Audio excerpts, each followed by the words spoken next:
지금 사실은 유죄로 나온 그 부분이 있잖아요. 네. 그 부분도 보면 예를 들면 이런 게 있어요. 그러니까 수요 시위를 갔어요. 그리고 수요 시위 끝나고 나서 그 인근의 그 삼계탕 집에 가서 할머니들과 함께 식사를 해요. 그런데 우리가 보통 페이스북에 뭔가 글을 올리거나 할 때 오늘은 몇 차 수요 시위다라고 해서 올리죠. 근데 어, 할머니들하고 식사를 했다라는 것은 제가 그 공간에 올리지 않아요. 그러니까 증빙은 카드를 계산한 것은 있어. 근데 그것이 수요 시위가 끝나고 할머니들하고 먹었다라는 증거가 부족하다라고 하는 게 1심의 판결에 남아있는 1,700만 원 속에 포함된 몇 년 내용들이었어요. 동안입니까? 10년 동안요. 10년 동안 1,700만 원. 네. 1년에 그러니까 저희가 그때 1심 끝나고 나서 저 1,700만 원을 판사님께서 왜 남겨놨을까? 이런 생각을 제가 할 정도로, 근데, 나름 솔로몬의 판결이었다, 그렇게 생각을 했죠. 생각해 보세요. 그때 당시에 저를 향해서 뭐 국민의힘도 그렇고, 언론들도 그렇고, 얼마나 그 집요하게 공격을 했어요.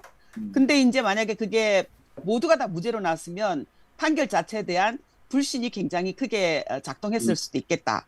따라서 음, 판사님이 나름 음, 솔로몬의 판결을 한 게 아닐까라고 제 스스로를 위로를 에이, 했었죠. 에이, 그죠? 그래서 그래서 항소심 때는 사실은 그것을 항소하면서 나름대로 이제 좀 더 구체적으로 입증하면 된다라고 해서 어떤 방식으로 증거 자료를 했냐면은 카드에 왜 계산한 시간이 있잖아요. 음, 그리고 수요 시위가 끝난 시간이 있어요.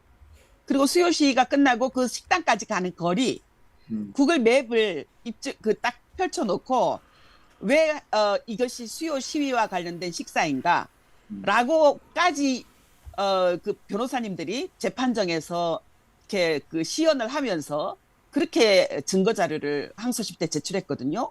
근데 음, 의외로 검사는 정말로 2심에서 모든 것을 사실은 다 항소했는데 그 무죄 받은 것까지 그것을 입증할 수 있는 새로운 증거를 전혀 제출 못했어요. 음, 아직도 기억나는 것은 그 기로녹 할머니가 치매인데 그 치매인 할머니를 이용해서 강제로 기부하게 했다? 정말 상상하면 위안부 피해자에게 엄청난 모독적인 그런 기소였어요. 그 지금 계산해 보면, 돌이켜 보면.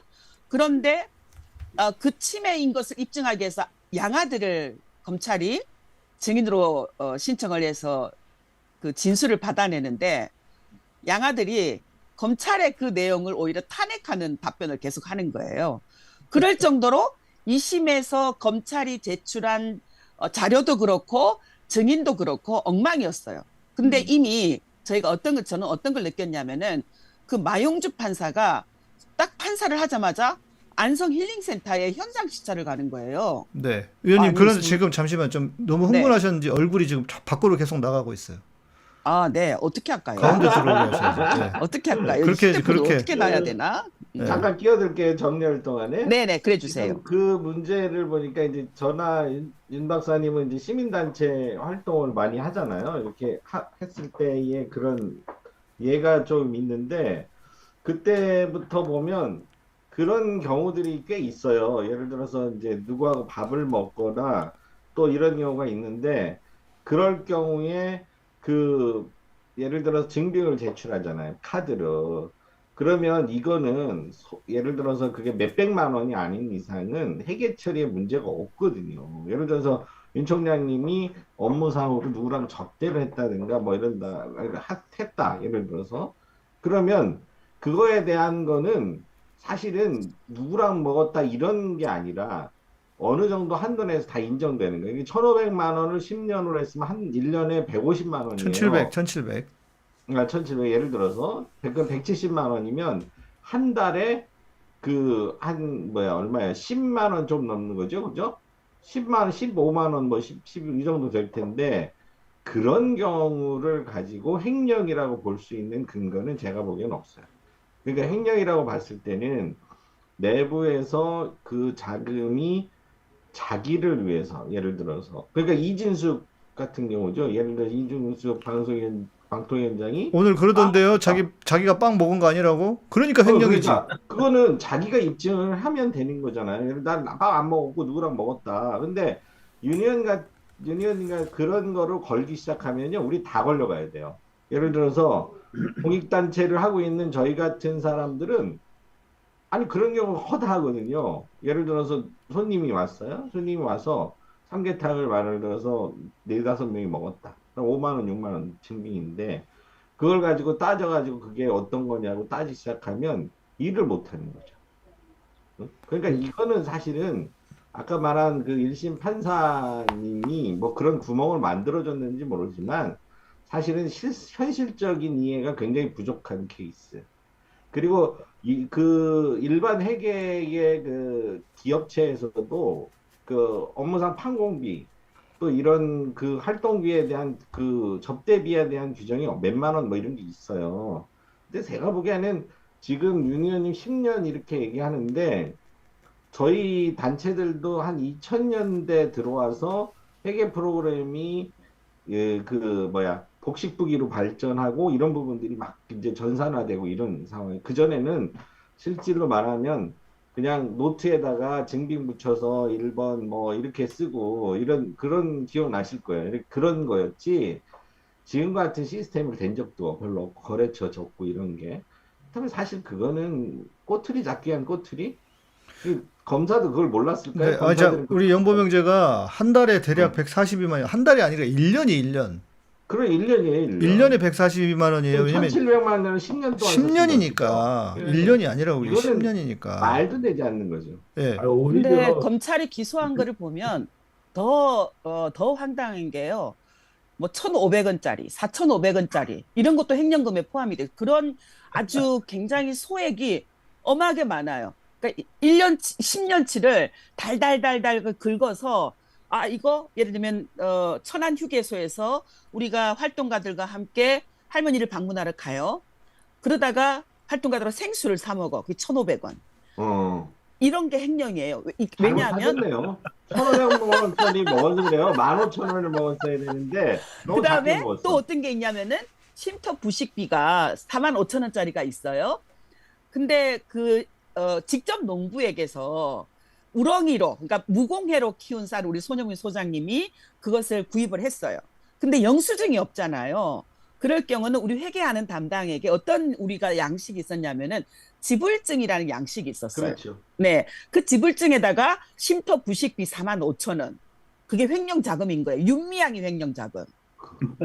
쉼터 부식비로 지출을 했는 건데 이게 쉼터 부식비로 지출했다라는 증거가 없다라는 거예요. 검찰의 주장이. 예를 들면 그런 거. 그다음에 공식적으로 정대협 실행위원회에서 결정을 해서 그 결정한 내용이 예를 들면 윤미향이 2016년에 한일합의 끝나고 나서 갑상선 암이 걸려서 갑상선 암을 절제하는 수술을 받았어요. 근데 사실은 그때까지 저는 뭐 30년을 일을 했지만 안식년인지 휴가인지 이런 거 모르고 살았어요. 그리고 뭐 특별 상여금 이런 것도 오히려 제가 거부할 정도로 그렇게 활동을 제가 있는 것을 오히려 더 투신하면서 하려고 그렇게 마음을 먹고 살았었는데 실행위원들이 회의를 하면서 저는 병원에서 수술을 받고 누워 있었는데 실행위원회에서 저도 없는 사이에 이 병은 사실은 윤미향 대표가 갑상선 암이 걸린 것은 우리 활동 때문에 그런 것이니까 병원비 수술비를 조금 위로금으로 전달을 하자라고 그 공동대표 한 사람이 제안을 했고 위원회에서 결정이 돼서 그 결정에 따라서 저에게 그때 수술비 중에서 일부 100만 원인가 그렇게 그 지급을 했어요. 그게 횡령 자금으로 딱 들어있는 거예요. 그러니까 그건 명확하게 조직의 결정으로 결의서 다 받아서 뒤에 영수증까지 2016년이니까 그거는 그래도 최근이죠. 왜냐면 얘들이 2011년부터를 계산을 쫙 했으니까. 그러니까 그런 것까지 굉장히 그러니까 그 검찰이 기소한 내용을 생각하면 참 얼토당토 않다. 그래서 마지막 1심 때 판사가 1,700만 원 남겨놓은 것도 저는 이거 솔로몬의 판결이구나라고 받아들일 수밖에 없었던 거예요. 와 이렇게 검찰이 공격을 했는데 판사가 그것까지 어떻게 다 씻을 수는 없어요. 다 이렇게 마감할 수는 없었겠구나. 이런 생각을 하게 됐던 거죠. 그리고 항소심에서 충분히 그것을 해소할 수 있을 것이라고 생각을 했는데 이 마용주 판사가 오히려 거꾸로 손영미 소장의 개인 계좌는 정대협 계좌다. 따라서 손영미와 윤미향 간에 거래된 이 개인의 거래는 이건 윤미향이 횡령한 거다. 죽은 자는 말이 없잖아요. 거기에 대해서 자기가 설명을 할 수가 없잖아요. 그러니까 제가 아무리 아니라고 해도 소용이 없는 거죠. 그게 마영주 판사의 논리였어요. 그러고 그리고 나서 저는 제일 황당했던 것, 김복동 할머니 조의금. 그러니까 언론은 검사가 판사가 예를 들면 김복동 할머니의 조의금이 기부금품법을 위반한 것이다라고 판결을 내렸는데 그 조의금을 제가 다 먹은 줄 알아요. 그렇게 프레임을 만드는 거예요. 횡령이라는 것으로. 의원님 통장으로 받았다고 해서. 조의금은 네. 정대협 돈으로 받을 수가 없죠. 그렇잖아요. 할머니 장례금은 이게 후원금이 아니기 때문에 그러네. 정대협 섞여버리는데. 통장으로 받을 수가 없어요. 그럼 섞여버리는데. 기부금이 그게. 아니에요. 예, 네, 예. 정대협 돈으로 받는다는 얘기는 그건 정말로 기부금으로 받는다는 얘기거든요. 근데 우리는 이게 기부금이 아니라 할머니 장례를 위해서 쓰일 조의금이고 더군다나 제가 대표 상주였어요. 할머니가 유언으로 법적으로 그 상속인을 정대협으로 정했고 모든 일본에 대한 어떤 법적 배상 청구권도 또 뿐만 아니라 내가 앞으로 죽고 나면 뭐 부동산, 동산, 사실은 부동산 다 없었지만 그런 모든 재산에 대한 권리를 정대협에 위임한다, 맡긴다, 넘긴다라고 유언을 하셨어요. 그러니까 할머니 돌아가시면 당연히 그 상속인이 정대협이 되는 거예요. 그럼에도 불구하고 할머니 돌아가시고 나서 할머니가 살았던 어떤 그 삶, 또 유지 이게 있었기 때문에 시민장례위원회를 꾸렸고 그 시민장례위원회에서 윤미향이 대표 상주를 해서 윤미향 이름으로 조의금을 못 받았으면 좋겠다라고 여러 사람들이 얘기를 했고 뭐 좋습니다. 조의금은 또 뭐 사람들이 우리 실무자 이름을 가지고 계좌를 낸다고 한들 잘 모르잖아요.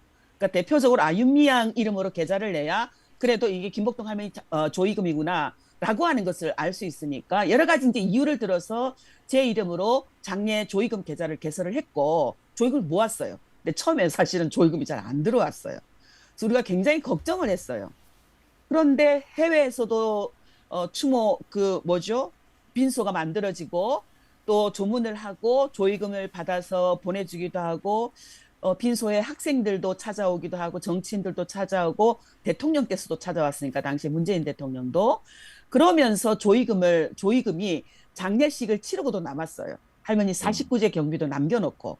근데 이제 장례위원회에서 어떻게 할 것이냐 이거를 의논을 하면서 좋다. 할머니의 유지대로 할머니의 삶 자체도 그랬으니까 시민사회 단체 자녀들 중에 대학생 자녀가 있으면 그 장학금으로 주자. 그래서 하나 결정을 했고 또 다른 하나는 시민사회 단체 10개 단체를 선정을 해서 그 단체들에게 후원금을 200만 원씩 주자라고 결정을 했어요. 그래서 공고를 냈어요. 공고를 내서 원래는 장학금을 10명만 주기로 했는데 15명이 신청을 한 거예요. 처음에. 그래서 5명이 해당되는 거는 김복동의 희망에서 별도로 장학금으로 되어 있는 걸 또 보태고 해서 15명에게 장학금을 줬고 10명도 10개 단체도 그 장례위원회에서 심사를 해서 10개 단체를 뽑아서 지원금을 200만 원씩 줬어요. 그게 기부금품법 위반이라는 겁니다. 그러니까 조의금은 장례식을 치르고 남으면 유가족을 돕기 위해서 모으는 건데 그 조의금 남은 것을 그렇게 기부했다. 이 행위는 조의금이 아니라 기부금을 모은 것이다. 이런 궤변을.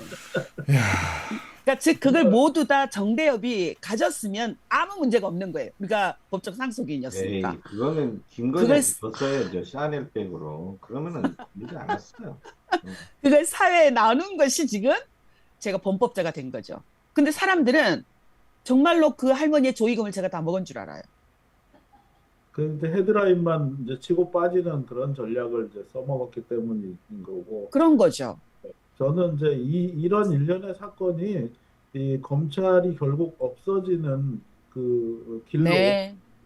가는 그런 결말을 맺었으면 좋겠다. 네. 그런 생각이 들고 이렇게 이 검찰과 판사가 엉망을 만들어 놓은 거를 사면권이라는 건 그런 네. 거 해결하라고 있는 게 사면권입니다. 맞습니다. 예. 그 그래서 아까 양희사 목사님 그 표 한번 다시 꺼내봐 주시겠어요? 네. 참고로 윤미향 의원님 2심 재판 후에 마영주가 대법관으로 대법관이 갔습니다. 됐습니다. 네. 갔다고요. 저는 네, 그냥 갔다고 갔어요. 얘기하는 거예요. 아유, 거물을 잡았잖아요. 에이, 참. 아니 나는 그 연관성은 얘기 안 했어. 그냥 갔다고. 그리고 갔고요. 응. 이재명 그 당시 대표, 이재명 대표님 그 항소심 다시 원심으로 복귀시킨 거, 그거에도 마영주 판사도 표를 찍었습니다. 그러니까 결국은 한통속이었던 거죠. 저는 그렇게 생각합니다. 저는 이 생각이 들었거든요.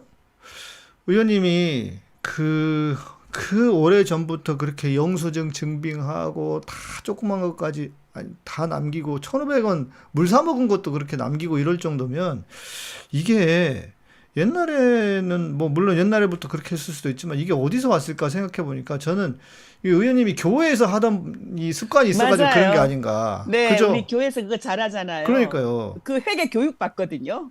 그러니까 복식부기는 아니어도 단식부기지만 항목장 다 따로 구분하고 지출결의서 뒤에 다 붙이고 이렇게 하는데 회계 규정이 달라진 게 있어요. 그런 회계는 5년간의 자료를 보관하게 돼 맞아요. 있어요. 네, 그래서 그 이전 거는 저희가 폐기를 해요. 그럼 영수증을 찾을 수가 없어요. 당연한 거죠. 그러니까 10년치를 찾아내야 되는 거예요, 저는. 검찰이 그렇게 기소하기 때문에. 그들이 검찰이 입증이 하는 게 아니라 제가 입증하기 위해서 그 10년치에 정말 은행에서 제가 저희를 도와줬던 한 회계사님 그러시더라고요. 제가 제 모든 통장과 10년치의 기록을 은행에서 쫙 이렇게 엄청나게 뽑아서 회계사님께 이게 좀 봐주세요 라고 하는 것을 보고 자기는 그 행위 하나를 보고 아, 윤미향 의원님이 정말 아무 문제였구나. 자기의 모든 것을 이렇게 다 그냥 자기 앞에 내놓고 이거 좀 봐주세요 할 정도면 이건 뭔가 숨길 게 없는 거 아닐까 이런 얘기를 하실 정도로 은행에 가서 10년치니까 어마하잖아요. 제 개인 계좌, 정대협의 계좌, 뭐 무슨 또 우리 전쟁과 여성인권 박물관을 건립할 때 계좌 등등 모든 것을 다 총망라해서 어마어마한 양을 그들이 조사를 했는데 겨우 10년치를 그걸 다 조사했는데 겨우 부식비, 신도 부식비 45,000원, 무슨 생수 사 먹은 거 1,500원, 할머니들하고 삼겹살 먹은 거 45,000원, 뭐 무슨 할머니들 팩 산 거 뭐 얼마. 정말 검사도 참 노력 많이 했네요. 내가 엄청 한 거죠. 그러니까 그거 얼마나 힘들었겠어요. 근데 아니, 근본적으로 범죄는요.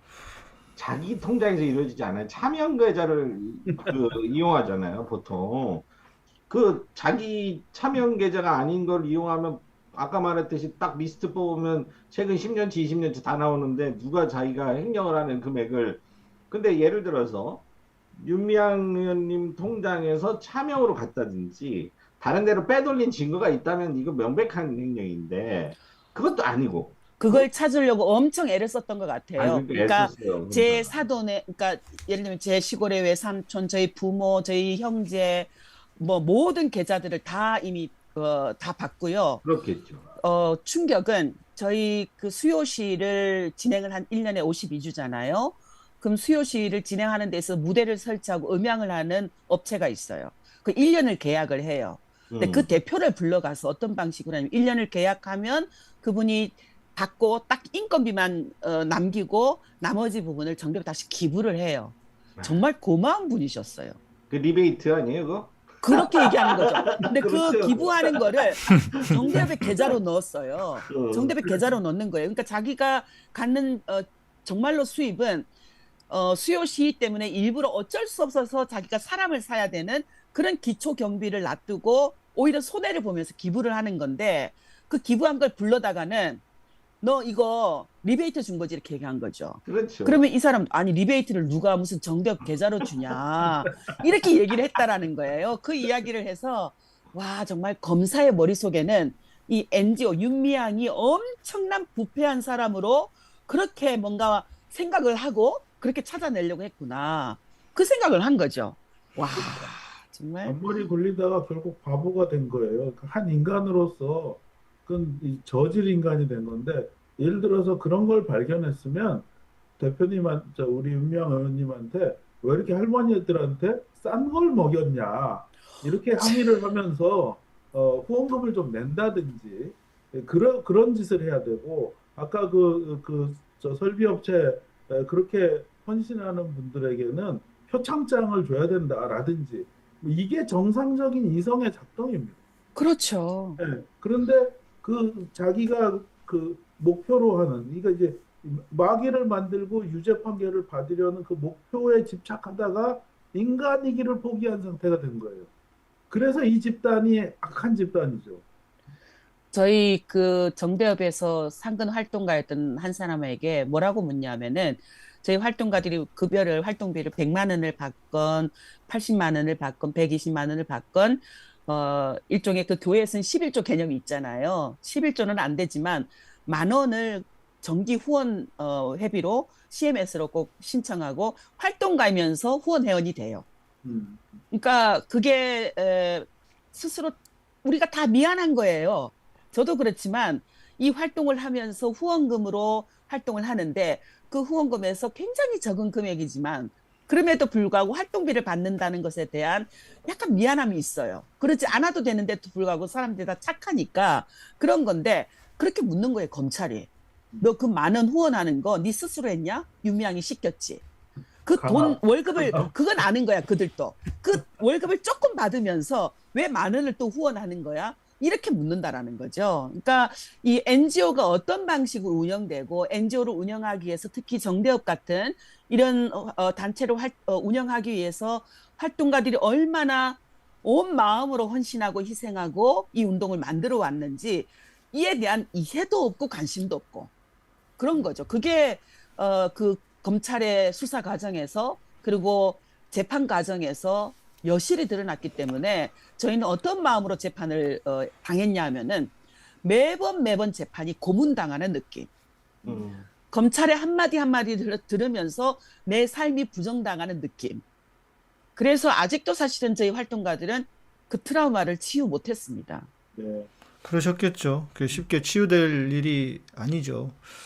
이제 그럼에도 불구하고 이렇게 윤미향 유죄, 그것도 일부 유죄인데 다시 보여드리면 검찰이 기소한 것은 대부분 다 무죄가 되고 후원금 횡령했다 일부 유죄 1,700만 원. 근데 그것도 1,700만 원을 10년 것이다 이렇게 얘기 안 합니다. 그냥 1,700만 원 해먹었다. 그러면 1,700만 원이 작은 돈이 아니니까 되게 크게 보이지 않습니까? 1,700만 원이 그 어찌되건 작은 돈이 아니기 때문에 근데 그것을 10년 동안 그것도 말씀하신 뭐 영수증 관련해 가지고 어려워 뭐 10년까지 다 증빙하기 어렵고 그래서 10년이야. 그러면 1년에 아까 계산했죠. 뭐 150 얼마? 그러면은 한 달이면은 한 100 몇십만 원? 아니 10 몇만 원? 밥값인 거예요, 밥값. 진짜. 수요시하고 드시는 밥값. 그 밥값도 금액이 큰 게 아니야. 그런데도 불구하고 일단 유죄. 그래서 그 유죄라고 하는 것으로 떠들어대는 거죠, 또. 물론 이미 그 검찰의 기소 과정에서 이렇게 말도 안 되는 기소를 했으니까 이미 윤미향은 세상에 이런 악마가 있을까 싶은 것이고. 그런데 거기에 55억 원을 기소를 했어요, 검찰이. 모든 게 그렇습니다. 네. 정대협의 10년치가 55억 원 돼요, 예산이? 그 10년치 중에 네. 여가부의 보조금 사업이 있어요. 아, 보조금 사업 같은 경우는 여성가족부가 해야 될 피해자 정서적 지원 사업, 그걸 우리가 대신 용역으로 하는 거죠. 그러면 직원이 한 사람이 그 사업만 맡아요. 근데 정대협의 활동가기 때문에 그 일만 할 수가 없잖아요. 그렇죠. 그럼 거기 그 프로젝트를 하고 거기는 정식으로 용역 사업이기 때문에 인건비가 책정이 돼 있어요. 100만 원 혹은 80만 원. 네. 그러면 그것은 그 활동가가 활동을 하고 여가부와의 관계에서 그 무슨 나라 시스템인지 그 프로젝트 시스템 별도로 있어요. 저도 결제를 하지 않는 직접 여가부와 그 담당자가 관계해서 프로젝트를 진행하는 그런 게 있는데 거기에서 인건비를 지급을 받아요. 근데 그 친구가 그 프로젝트만 하는 게 아니기 때문에 정대협 일도 해요. 동시에. 수요 시위를 진행한다라든가 또 지역의 할머니를 방문할 때 같이 가기도 하고 그래서 정대배 원래 활동비로 책정된 활동비도 줄 수밖에 없어요. 그거 주지 않으면 노동 착취죠, 사실은. 줄 수밖에 없어요. 주는데 이 친구 입장에서는 다른 언니들도 똑같이 자기와 같이 야근도 하고 이렇게 함께 일하는데 자기는 여성가족부의 용역 사업을 한다는 것 때문에 그 월급을 더 받아요. 그럼 이것을 가지고 정대에 기부를 해요. 아, 그게 지금 윤미향의 사기예요. 음, 거기에 55억이 포함되어 있습니다. 어, 그러니까 저희가 재판하는 내내 야, 그 열악한 환경에서 활동을 하면서 실무자가 자기가 받은 월급을 기부했는데 그 친구는 어떻게 된 기소유예입니다. 자기가 어. 받을 몫을 기부한 것 때문에 기소유예예요. 그럼 여가부 공무원은 어떻게 됐어요? 그 감리 감독관은 공무원 잘렸어요? 아니요, 잘리지 않았고 여가부 공무원이 우리 재판에 나서 어떻게 증인을 했냐면은 진술했냐면은 프로젝트를 굉장히 잘했다. 그리고 정당하게 활동가가 노동을 했고 그 노동에 대한 대가로 급여를 프로젝트에 지정되어 있는 인건비를 받았다. 그 받은 인건비를 기부하건 그거는 우리는 모르는 일이다. 상관없는 일이다. 그건 그렇죠. 그 활동가의 자의에 의한 것이니까 그건 우리는 그게 뭐 사기다라고 하는 그런 이야기를 할 수가 없다라고 진술을 했어요. 그 진술들이 1심에서는 받아들여져서 무죄가 됐어요. 마영주가 그걸 거꾸로 유죄로 돌립니다. 아, 그러니까 이거 같아요. 친일부가 한국이 독립을 했는데 독립 이후에 친일파 놈들이 독립군을 재판한 것과 똑같은 상황이에요. 맞습니다. 전 그렇게 생각합니다. 딱 그거잖아요, 지금. 그 활동가들이 대학을 졸업하고 나서 사실은 굉장히 다 능력 있는 친구들인데 다른 회사에 가서 일하다가 그 지금 기소유예된 친구들은 정말로 아주 월급도 많이 받는 회사에 일을 하고 있었어요. 그런데 그 일을 하는 중에 저희와 함께 같이 뭔가 협력 사업을 하는 게 있었어요. 인터넷상에서. 근데 감동을 한 거예요. 야, 이런 일을 하는 사람도 있네. 그래서 거꾸로 자기가 그동안 누리던 것을 포기하고 정대부 활동가가 됐는데 그것 때문에 유예자가 되는 아, 아주 기가 막힌 기구한 그런 삶을 직면하게 됐던 거죠. 저는 이런 정대부 활동가들에게 검찰 그리고 그렇게 욕했던 언론 사과해야 된다고 생각합니다. 그 활동가들도 사면 복권이 돼야 되지 않을까요? 지금 그런데 기소유예나 이런 거는 지금 사면 복권과 상관이 없나 봐요. 네, 유예가 됐기 때문에 자격- 없어져요. 자격 정지나 뭐 자격에 좀 이상이 있을 텐데 그걸 벗겨줘야 될 것 같고. 명예죠, 사실은. 근데 제가 좀 검찰을 이해해 달라고 부탁을 드려볼게요. 검찰은요, 특활비를 안 받으면 일 안 하는 사람들이에요. 그렇죠. 그 사람들이 보기에 그렇게 착한 사람은 인간이 아닌 걸로 보입니다. 그렇죠. 맞아요. 그러니까 외계인을 때려잡는다고 생각했을지도 몰라요. 음, 사실은 지들이 외계인인데 그걸 몰랐던 것 같고 큰 틀에서 보면 윤석열이 검찰 아닙니까? 네. 특활비 잘리니까 쿠데타를 일으킨 놈들이에요. 그렇죠. 그렇죠. 네. 맞아. 그런 정도의 수준의 인간들이 자기들보다 너무 착한 사람들을 보니 이게 놀래가지고 이성이 작살난 게 아닌가 뭐 이렇게 한번 이해를 해볼까요? 어떻게? 그러니까 저는 근데 제 사건에 있어서는 검찰의 문제도 굉장히 심각하지만 언론의 그 행태가 이거 우리가 바꾸지 못하면 정말 희망이 없다라고 생각할 정도로 너무 심각했는데요. 기억하시나요? 맥주집에서 하룻밤에 3,300만 원 썼다.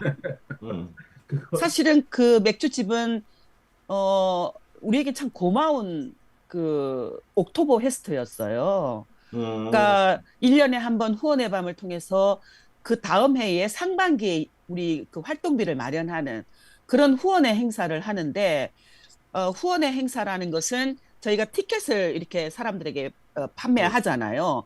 이거 후원해달라고 하고 그리고 그날 현장에 와서 티켓으로 뭐 식사도 하고 맥주도 마시고 그 다 맥주값이 아니라 주로 가족들이 많이 와서 식사도 하고 맥주도 마시고 굉장히 즐거운 분위기 속에서 1년의 수고를 축하하기도 하고 격려하기도 하고 그런 자리에서 쓰는 지출이었고 후원의 행사였고 뿐만 아니라 그것도 그것만 지출된 것이 아니라 한 해에 지출되었던 홍보 사업 등 이것은 보지 않고 딱 그냥 마치 그렇게 프레임을 하는 거죠. 굉장히 부패하고 타락한 단체처럼.